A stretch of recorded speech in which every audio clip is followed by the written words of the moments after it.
L-interventi li qed isiru fil-proġett ta' Triq il-Marfa bejn ir-roundabout li tagħti għall-Armier u r-roundabout li tagħti għal Tappennellu jinvolvu infrastruttura li tagħti priorità lis-sigurtà ta' dawk li jużawha, speċjalment dawk li jużaw din it-triq bil-pass u bit-trasport pubbliku. Dan ġie ċarat fi stqarrija minn Infrastructure Malta, b'referenza għal diversi rapporti fil-medja dwar dan il-proġett. Infrastructure Malta fakret li triq li kien hemm qabel la kellha bankini u lanqas spazji ta' parkeġġ adekwati fuq il-karreġġjata li tagħti għaċ-ċirkewwa.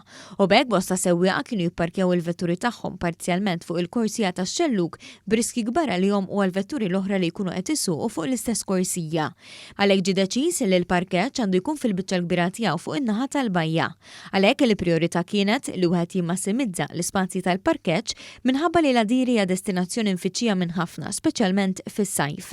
Il-karreġġjata li tagħti għaċ-ċirkewwa qiegħda tela u għalhekk jagħmel sens li jkun hemm żewġ korsiji ħalli wieħed ikun jista' jgħaddi minn fejn vetturi kbar. Il-karreġġata li tagħti għall-belt għandha partijiet b'kursija waħda li x'qiegħda nniżla. Il-wisa totali tal-karreġġata mis-Central Strip sal-parking hija ta' 5 metri u nofs biex tippermetti żewġ vetturi kbar jgħaddu biswit xulxin. Fis-Central Strip se jitħallew ukoll spazju biex f'każ ta' emerġenza wieħed ikun jista' jgħaddi traffiku għall-karreġġata opposta b'mod ikkontrollat. Dawn l-interventi qed isiru ma' investiment ta' madwar 8 miljun euro b'kollaborazzjoni ma' entitajiet oħra f'żona li ilha ma tara investiment aktar minn 30 sena.